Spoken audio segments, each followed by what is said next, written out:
पुराण की कथा कहती है महाराज, पूर्णिमा का जो चंद्र है वो विशाल का है और उस चंद्र की पूर्णता में हमारी अभिलाषाएं भी पूर्ण हो। आप आस्था चैनल के माध्यम से जितने लोग कथा सुन रहे हैं, फेसबुक यूट्यूब पर जितने कथा सुन रहे हैं और कुबेरेश्वर धाम में जितने कथा सुन रहे हैं, आप में से कितने लोग हैं जो पूर्णिमा का व्रत करते हैं? जो माताएं करती हो जरा हाथ उठाइए। पूर्णिमा का व्रत जो करते हो ना आप लोग, रखिए। अब पूर्णिमा के व्रत में आपने कई बार किताब पढ़ी होगी पूर्णिमा की, या आपने व्रत किया होगा, या पूर्णिमा का व्रत आप धारण करे होगे, तो उसमें पूजन कौन से भगवान की होती?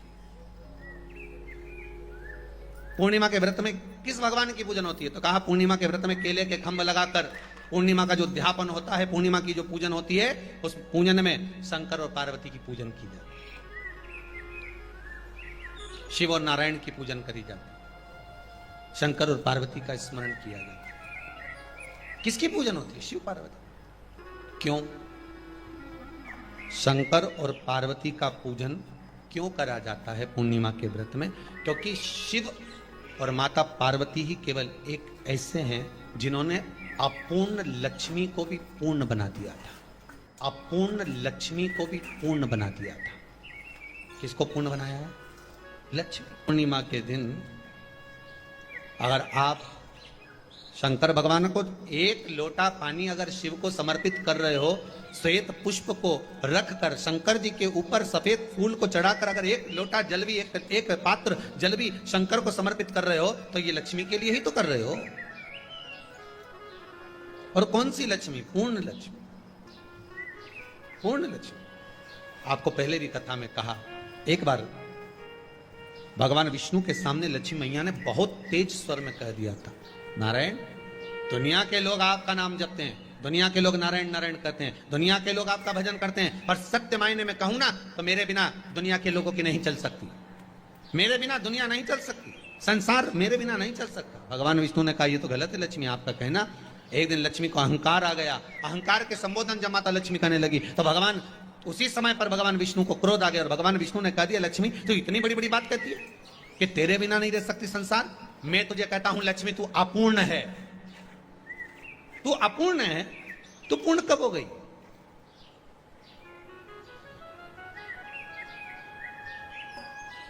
तेरी पूर्णता कहां हो गई?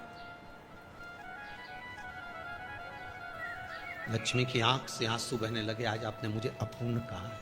आपको मालूम है आप मुझे अपूर्ण कह रहे हो? आपको ये ज्ञात हो रहा है आप मुझे अपूर्ण कह रहे हो? भगवान कहते हैं हाँ लक्ष्मी, मैंने तुझे अपूर्ण कहा है। अपूर्णता का मतलब आप जानते हो ना? भगवान कहते हैं लक्ष्मी मैं सब जानता हूं। लक्ष्मी रोती हुई माता सरस्वती के पास पहुंच गई। सरस्वती ने पूछा क्या बात है लक्ष्मी, क्यों रो रही हो? लक्ष्मी जी ने कहा क्या बताऊं सखी, मेरे पति ने आज मुझे अपूर्ण कर दिया है। तो क्यों रो रही है तू? अपूर्ण अगर कह दिया, पति ने ही तो कहा है ना, तो क्यों रोना? चल मेरे साथ। और सरस्वती मैया माता लक्ष्मी को लेकर सीधे पहुंच गई माता पार्वती की यहाँ। माता पार्वती के यहाँ जब पहुंची है, माता पार्वती ने लक्ष्मी जी को देखा और सरस्वती को देखा तो पूछा कि बात क्या है, क्या हो गया ऐसा, क्या हुआ, क्या है ऐसा जो तुम दोनों आज मेरे पास में आई? क्या हुआ? पार्वती जी कुछ बोलती, शिव जी का ध्यान माता सरस्वती की ओर और लक्ष्मी की ओर गया और भगवान शंकर जान गए कि आज भगवान नारायण ने लक्ष्मी जी को अपूर्ण कहा है। अब देखें माता पार्वती क्या कर सकती है, इसको पूर्ण बनाने के लिए करेगी क्या? क्या हुआ? माता सरस्वती जी बोली लक्ष्मी को अपूर्ण कर दिया। अपूर्ण कर दिया? हाँ, तो क्या सोचना उसके लिए, इसको मैं अभी पूर्ण बना देती हूं। माता जगतजननी पार्वती ने गोदी में विराजमान गणेश जी को उठाया और उठाकर लक्ष्मी जी की गोद में दे दिया। ले लक्ष्मी, आज से तू पूर्ण हो गई। लक्ष्मी आज से तू पूर्ण है। गोदी में जब तक संतान नहीं है तो नारी को लोग अपूर्ण समझते हैं, पर माता पार्वती जी ने संपूर्ण ब्रह्मांड में एक सिद्धता प्रदान कर दी कि अपने गोदी के लाल को, अपने गोदी के पुत्र को माता ने लक्ष्मी की गोद में देखकर लक्ष्मी को पूर्ण बना दिया। वो दिन कौन सा था? पूर्णिमा का दिन, लक्ष्मी को पूर्ण करने का दिन, पूर्ण करने का। केवल अमृत ही नहीं बरसता, पूर्णिमा के दिन लक्ष्मी भी बरसती है। पूर्णिमा के कितने व्रत होते हैं? बोलते जाओ, जरा जल्दी जल्दी बोलो। पूर्णिमा के नारियों को, स्त्रियों को अखंड सौभाग्य के लिए, जो नारी वेधव्य नहीं होना चाहती है, उस नारी को पूर्णिमा के कितने व्रत करना चाहिए? जिस नारी के यहाँ संतान नहीं हो, औलाद नहीं हो, उसको पूर्णिमा के कितने व्रत करना चाहिए?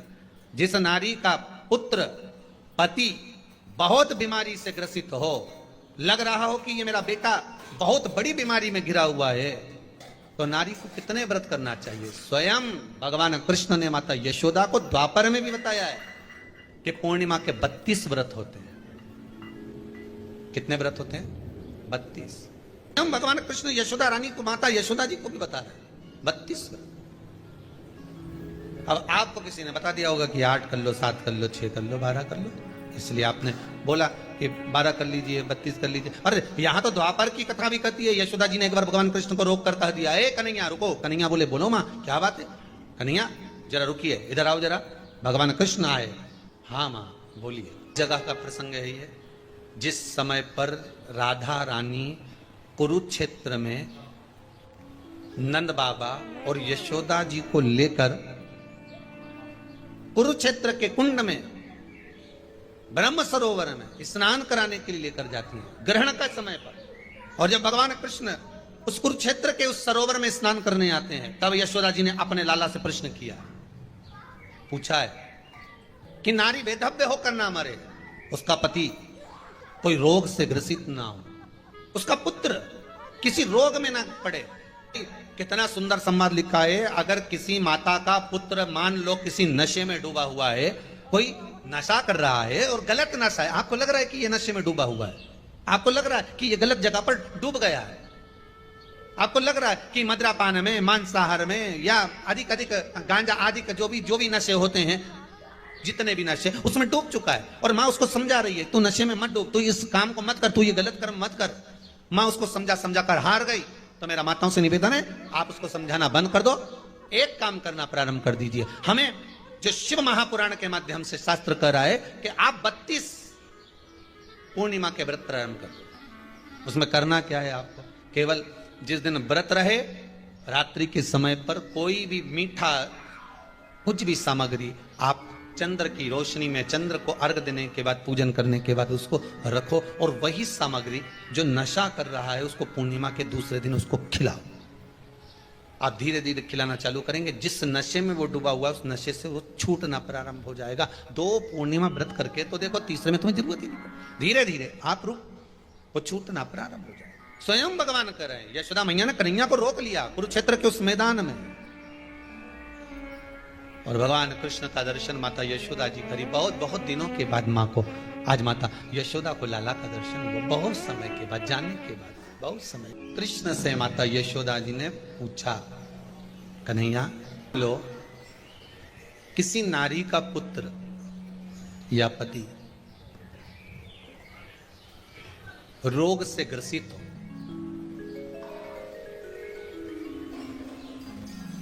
उसके पति की या पुत्र की आयु थोड़ी सी है, तो हे कृष्ण, उस नारी को कौन सा व्रत धारण करना चाहिए या किसकी पूजन करना चाहिए? एक कुरुक्षेत्र की भूमि का संवाद है।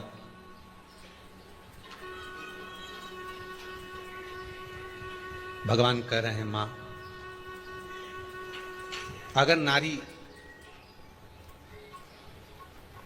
अपने पुत्र और अपने पति के लिए, उसकी उम्र की वृद्धि के लिए, रोग मुक्ति के लिए, विश्व के ताप को कम करने वाले चंद्रदेव की आराधना पूर्णिमा के व्रत को धारण करती है, तो नारी उस व्रत के प्रभाव से अपने पुत्र और पति की बीमारी को, रोग को हर लेते हैं।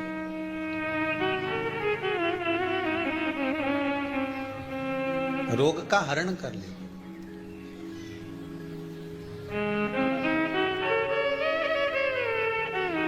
महाराज,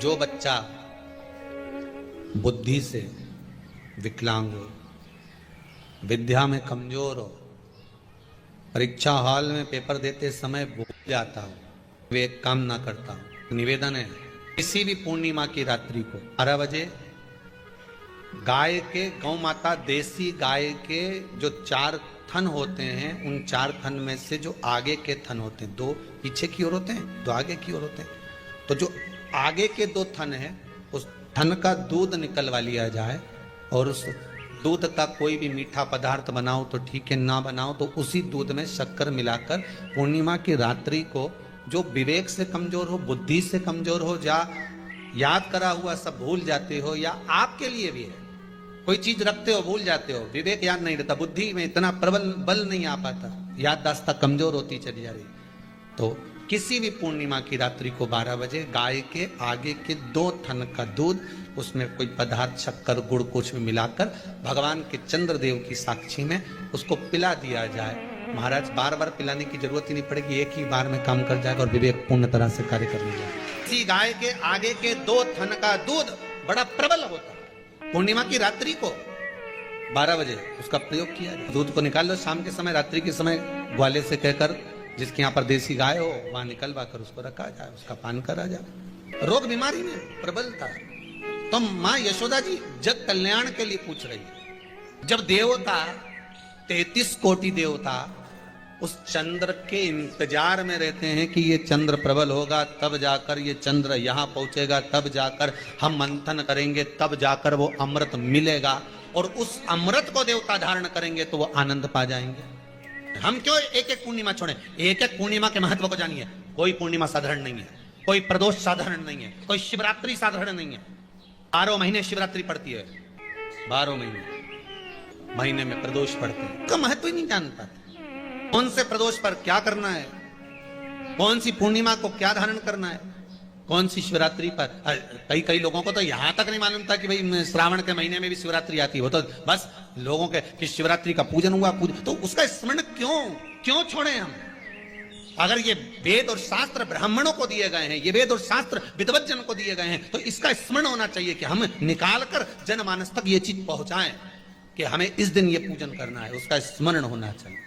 भगवान कृष्ण से यशोदा जी ने पूछा तो भगवान कृष्ण ने कहा, मां, पूर्णिमा का व्रत अगर नारी 32 पूर्णिमा धारण कर लेती है तो वो नारी वेदव्य होकर नहीं जाती। पर आप लोग व्रत जो करते हो ना, जो भी व्रत आप लोग उठाते हो, सोमवार का व्रत जैसे किसी माता जी ने उठा लिया और वो उठाने के बाद, हम तो शादी नहीं हुई थी ना जब भी सोमवार व्रत करते थे, अब शादी हो गई अभी भी हम सोमवार का व्रत कर रहे हैं, करे जा रहे हैं, और उसका कोई उद्यापन नहीं करा, कोई संकल्प नहीं लिया गया कि मैं 5 करूंगी कि 16 करूंगी कि 25 करूंगी कि 31 करूंगी कि 21 करूंगी। इसलिए पूर्णिमा व्रत का विधान में कहा गया कि 32 पूर्णिमा का पहला संकल्प होना चाहिए। उसके बाद आपकी 32 पूरी हो जाए, फिर आप दूसरे और व्रत कर लो, फिर 32 कर लो, फिर 32 कर लो, पर उसमें पूर्णता का भाव। अभी तक किसी के सोमवार और गुरुवार और शुक्रवार के व्रत ही पूर्ण नहीं हुआ, अभी तक चल रहा है, अभी तक चल रहा है। हम तो सोमवार का व्रत करते हैं, हम तो शनिवार करते हैं, अब शनिवार करते करते 4 साल हो गए, 6 साल हो गए, 5 साल हो गए। भगवान को तो थोड़ा बहुत कुछ खिला पिला के उनको एक बार तो विश्राम दे। भगवान भी मन में सोच रहा, अब तो निपटेगी तभी छोड़ेगी। कोई भी व्रत आप करो, उस व्रत का एक संकल्प, एक नियम कि मैं इतने व्रत करूंगी, ये मेरा नियम। जैसे नवरात्रि के 9 दिन मैंने करे, व्रत धारण करे, 10वें दिन उसको छोड़ दिया। अब तुम तो सोच कर बैठी कि ये मैं 9 दिन धारण कर लूंगी, ने एक दिन बाद एकादशी पड़ रही है तो 10वें के दिन कौन छोड़े, दशहरे का भी व्रत ये भी कर लूं, 11 भी पूरी कर लूं, उसके बाद प्रदोष भी कर लूं, और प्रदोष के बाद में मैं फिर जो द्वादशी पड़ी, 12 पड़ी वो कर पुरा के इसके बाद ही छोड़ूंगी। थोड़ा सा जिस व्रत को उठाया गया, जिस व्रत का नियम लिया गया है, उस व्रत का प्रदान कर कर फिर उसको थोड़ा सा भाग प्रदान कर कर हमने ये व्रत पूर्ण कर लिया। भगवान हमारा ये व्रत आपकी कृपा से, हे विश्वनाथ, हे शंभु, हे त्रिकालदर्शी, हे कैलाशी, मेरी 26 एकादशी आज पूर्ण आपकी कृपा से हुई है, इसलिए मैं उद्यापन कर रही हूं, आपकी कृपा से कर रही हूं। उसके बाद फिर उठाऊंगी, फिर कर लूंगी, पर आज मैंने पूर्णता का भाव लिया। उद्यापन नहीं करो तो किसी विद्वान ब्राह्मण को घर में बुलाकर अभिषेक पूजन करा लो, उसको भोजन करा दो, दक्षिणा आदि प्रदान कर कर उसको विदा कर दो, उसमें भी सुख का भाग। इतनी पूर्णिमा जम के बोल दो, 32 पूर्णिमा। कौन कर रहे हैं? भगवान कृष्ण। किसको कर रहे हैं? माता यशोदा। किसने ये व्रत धारण किया? तुम्हें कुछ मालूम है किसका होता है ये व्रत? भगवान कृष्ण ने कहा ये शंकर और पार्वती का व्रत है। किसका व्रत है? शिव और पार्वती का। पूर्णिमा का व्रत शंकर और पार्वती का व्रत। तो कोई कहे कि ये तो भगवान कृष्ण का व्रत है, तो ये तो कृष्ण भगवान तो द्वापर में आए हैं, पर पूर्णिमा का व्रत तो स्वयं माता पार्वती जी ने भी धारण करा है। जिस समय पर कार्तिकेय महाराज को गंगा मैया प्रकट कर रही थी और तारकासुर का जब संहार करना था, तब माता पार्वती ने शंकर जी से पूछा था कि तारकासुर को मारने के लिए आपके पुत्र की जरूरत है, आपका पुत्र प्रकट कैसे होगा, क्योंकि आप तब साधना में लगे रहते हो। भगवान कहते हैं चिंता मत कर, तू एक काम कर, पूर्णिमा व्रत को धारण कर। मां पार्वती भी जिस व्रत को धारण करी है, तो कोई ये द्वापर का व्रत है क्या? यहां तो शास्त्र कह रहा है कि कोई भी अगर आप प्रसंग धारण कर रहे हो, कोई भी आप नियम धारण कर रहे हो, कोई भी आप व्रत धारण कर रहे हो, या आप किसी भी तरह का पुण्य भाग धारण कर रहे हो, तो उसमें जड़ की मूलता होना चाहिए। जड़ कहां? केवल पूर्णिमा का व्रत कोई केवल द्वापर का नहीं है, केवल त्रेता का नहीं, ये तो सतयुग के भी आगे का निकलता, ना जाने कितने सतयुग, कितने त्रेता, कितने द्वापर हुए, तब से चला। इन नयनों में नंबर बढ़ते चले जा रहे हो, चश्मा उतर नहीं रहा हो, दूर कहानी दिखे, कहीं किसी को पास कहानी दिखे, रहते हैं। उसके लिए तुलसी की जो डंडी होती है, तुलसी जैसे बेलपत्र की जो ये डंडी है, ऐसे ही तुलसी का जो पत्ता होता है, उस पत्ते की जो डंडी होती है, उस डंडी को चंद्रमा को देखा जाता है। उस डंडी की जो कोर होती है, उस कोर को दृष्टि से मिलाया जाता है। माँ की रात्रि ठीक 12 बजे आप चंद्रमा की, जैसे चंद्रमा का भाग, उस चंद्रमा के भाग को आप उस डंडी के भाग से निहारने का प्रयास करें। मारो घर में आई है, घी का दिया लगाई है, उस घी के दीप को लगाने के बाद पूर्णिमा के दिन उस पर एक प्लेट थोड़ी तिरछी कर रख दो, जिससे उसकी कालोच, काई की, उस दीप की, घी के दीप की कालोच उस प्लेट पर आ जाए। थोड़ी सी कालोच ले लीजिए, 5-10 मिनट में आ जाएगी। उसको गाय के घी में मिलाकर आंखों में सुरमा लगाकर रात्रि को सो जाइए। 3 दिन बाद आप महसूस करेंगे कि नेत्र की ज्योति बढ़ना प्रारंभ हो रही है। अब इस प्रयोग को करने में कोई धन लगा तुम्हारा? अरे बोलो तो सही, कोई दौलत लगी तुम्हारी, कोई संपदा, या फिर तुमने सियोर वाला महाराज के लाके खूब बटोर के दे दिया, कुछ लगा? नहीं। तुम करोगे, लाभ तुम्हें मिलेगा। ये जितनी पूर्णिमा के व्रत हैं, जितने 12 महीने जो पूर्णिमा पड़ती है, पूनम पड़ती है, ये भले दुनिया के लोग कहते हैं कि ये भगवान राधा और कृष्ण से संबंध, हम और कृष्ण से संबंध रखते हैं, पर इनका यदि सही संबंध समझा जाए, इनके सही संबंध का यदि स्मरण करा जाए, इनके सही संबंधों का यदि वर्णन किया जाए, तो शिव और चंद्रमा के जो मिलन का केंद्र बिंदु है वही पूर्णिमा है। केवल एक पूर्णिमा वहीं तक नहीं रही कि भगवान कृष्ण और राधा जी ने रास किया, केवल वहीं तक उसकी सीमितता नहीं है। बात ध्यान रखिएगा,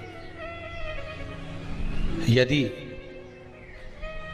काया का रोग हो गया, मान लो शरीर कहीं से सफेद पड़ रहा है, कहीं से काला पड़ रहा है, शरीर में से खाल की फुकड़ी निकलना प्रारंभ हो गई हो, शरीर में काले काले चट्टे पड़ना चालू हो गए हों, या कोई विशेष रोग हो गया, कोई विशेष में रोग है, बीमारी है, काया बेकार हो रही है, तो सीधी सीधी बात शिव महापुराण की कथा कहती है, सुंदर आनंद में श्रवण कर कर आप अपने जीवन को, ये पूर्णिमा शिव महापुराण की कथा कहती आ रही है। कुछ नहीं करना, पीपल का एक पत्ता, उस पत्ते पर थोड़ा सा चावल, पूर्णिमा की रात्रि को अपने हाथ में लेकर अपने नयनों से लगाकर शरीर पर से स्वयं उतारकर उसको दरवाजे के पास रख दीजिए। पूर्णिमा की रात्रि को पूर्ण होने पर उस चावल को दूसरे दिन सूंघ कर बहते हुए पानी में डाल दीजिए। महाराज कितने भी रोग से ग्रसित हो गए, पीपल का एक पत्ता 52,000 ब्राह्मण की साक्षी कराता है। महाराज बहुत ध्यान देना, पीपल के वृक्ष में स्वयं नारायण का, मेरे कृष्ण का वास है। स्वयं भगवान गीता के अंतर्गत कहते हैं कि मैं पीपल का वृक्ष हूं, नारायण उसी में। 52,000 ब्राह्मणों का वासा एक पीपल के पत्ते में होता है। और आपको पहले भी कथा में कहा, गाय ब्राह्मण बहन बेटी ये सब काल का हरण करने वाले, काल को हरने वाले। हो रोग को मिटाई, शिव का स्मरण करो। पूर्णिमा के दिन चावल का एक आखा दाना, आखा दाना जानते हो, पूरा खंडित चावल नहीं, कितना चावल, एक दाना चावल का शंकर भगवान के शिवलिंग पर समर्पित करिए। एक बेलपत्र जिसका डंडी का मुख अपनी ओर हो, जहां से चावल चढ़ाया है, उस चावल के ऊपर अपनी कामना कर कर रख दीजिए और चंद्रमौली भगवान का स्मरण करिए। कौन से भगवान? शंकर भगवान का सर्वश्रेष्ठ सुंदर नाम है चंद्रमौली। चंद्रमौली भगवान का स्मरण करिए, अपनी कामना कर कर बेलपत्र समर्पित कर कर शिव जी पर एक लोटा पानी, एक जल पात्र समर्पित करो, कलश से जल चढ़ा दीजिए, नैनों में वो जल लगाकर अपनी कामना कर कर वापिस घर को आइए। आएगी जो कामना करी है मेरा चंद्रमौली भोलेनाथ उसे पूर्ण कर ही देगा। शिव उपासना के लिए जितनी 12 महीने में पूर्णिमा पड़ती है, एक एक पूर्णिमा का व्याख्यान वर्णन करेंगे। आज तो कथा का महत्तम दिवस है, पहला दिवस है, तो हम उसको महत्व समझें कि पूर्णिमा का महत्व क्या है, हम उसका महत्व समझें कि शंकर और चंद्र का रिश्ता क्या है, संबंध क्या है। भगवान ने जितनी पूर्णिमा बनाई है, जितने नक्षत्र बनाए, जितनी घड़ी बनाई, जितना पल बनाया, जितना समय बनाया, ये शंकर भगवान ने जो बनाया ये गलत नहीं बनाया, श्रेष्ठता के लिए बनाया, जग के उद्धार के लिए, संसार के उद्धार के लिए बनाया। अब उसका प्रयोग आप करें ना करें ये आपके ऊपर है, आप उसका प्रयोग कर रहे हैं ना कर रहे हैं आपके ऊपर।